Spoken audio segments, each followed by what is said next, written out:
Comment atteindre l'indépendance financière quand on est étudiant. Donc c'est le sujet de cette vidéo, donc reste très attentif si c'est un sujet qui t'intéresse. Donc bonjour à toi qui est en train de regarder cette vidéo, c'est Julie, d'accord, je suis tombée dans le monde du business à 15 ans, j'ai commencé à monter mes premiers business à 16 ans, donc à 16 ans j'étais étudiante, d'accord, j'avais moins de 200 € pour lancer mon premier business qui était un business d'e-book sur Amazon. Donc dans cette vidéo je vais vraiment te donner un plan d'action concret en 3 étapes pour atteindre l'indépendance financière quand tu es étudiant, c'est-à-dire quand tu n'as pas forcément des milliers à investir dans le business.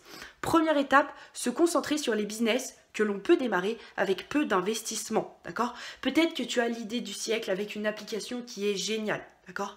Mais ce que je te conseille, c'est d'abord de lancer des business qui vont te rapporter gros mais qui te demandent peu d'investissement, parce que souvent quand on veut développer une application il faut plusieurs milliers pour développer cette application. Donc pourquoi ne pas te concentrer justement sur de l'infoprenariat, du coaching, du dropshipping, de l'affiliation, de la vente de photos, de formation, de la vente d'e-book, justement dégager de l'argent avec ça et pouvoir utiliser cet argent là pour faire l'application de tes rêves plus tard. Parce que quand on est jeune, on n'a pas beaucoup d'argent et donc il vaut mieux justement utiliser le peu d'argent qu'on a pour commencer à monter des business qui, grâce à Internet, te demandent peu d'investissement et peuvent te rapporter gros, d'accord? Parce que sur Internet, on a des logiciels avec souvent des périodes d'essai de 1, 2, 3 mois parfois, où tu peux littéralement commencer à générer de l'argent quand tu es encore en période d'essai sur ces logiciels, et c'est exactement ce sur quoi tu dois te focaliser. Donc première étape, concentre-toi sur les business que tu peux démarrer avec peu d'investissement, d'accord? J'en ai cité quelques-uns: affiliation, infoprenariat, dropshipping, vente de photos, d'e-book, de formation. Qu'est-ce qu'il y a d'autre? Il peut y avoir le forex, l'immobilier, bah, si tu as une situation déjà stable, si tu as un CDI ou que tu as papa, maman qui peuvent investir et avoir accès à des prêts, pourquoi pas, mais bon, l'immobilier c'est quand même un peu plus costaud. Donc forme-toi au niveau des business en ligne, je pense que c'est le plus intéressant vis-à-vis de ta situation. Donc on se concentre sur les business qu'on peut démarrer avec peu d'investissement et qui peuvent rapporter gros. Deuxième étape concrète, forme-toi massivement dans ce business, d'accord? Peut-être que ça y est, tu as choisi l'infoprenariat, d'accord? Tu veux vendre de l'information parce que tu es très bon en communication. Et bien maintenant le but ça va être de te former massivement auprès des meilleurs sur ce business, d'accord? Va chercher les meilleurs dans ce domaine-là et va acheter des formations qui vont te permettre d'acquérir les connaissances nécessaires pour réussir dans ce business, d'accord? Si je dois te donner un conseil vraiment pour réussir dans la vie, ce serait le suivant: sois coachable, d'accord? Sois une personne à qui on peut enseigner des choses. N'arrive pas dans le monde du business, dans le monde de l'entrepreneuriat en te disant je sais tout, d'accord? Je fais mon business, je sais tout, vous n'avez pas à me donner de conseils, d'accord? Non, non, non, non, non, tu vas passer à côté de plein de connaissances qui peuvent te rapporter gros.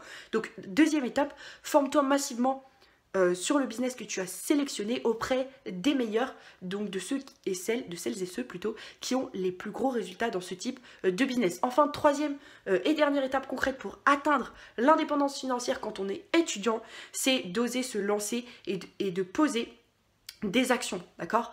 Pas d'action, pas de résultats. Les résultats sont le fruit de vos actions. Donc si vous ne posez pas d'action, au bout d'un moment, vous avez beau être focalisé sur un business, vous avez beau affirmer que vous allez devenir riche avec ce business, vous avez beau vous former massivement à ce business-là, si derrière il n'y a aucune action, toutes ces actions, entre guillemets, sont vaines, d'accord?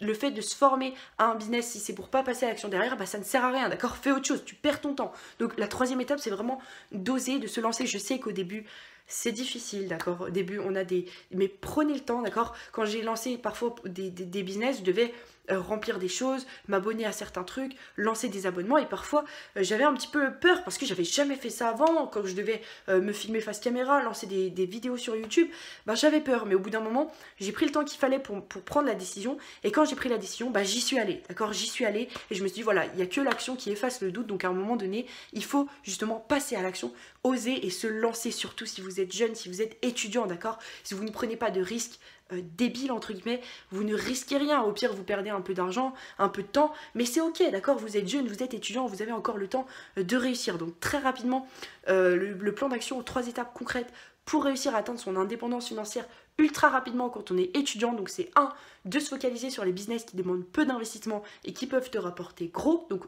principalement les business en ligne. 2, de se former massivement dans le business que l'on a choisi. Et 3, de passer à l'action, d'oser se lancer. Voilà, je te souhaite bon courage dans ton aventure, d'accord? Je te souhaite un excellent succès et je te retrouve dans une prochaine vidéo.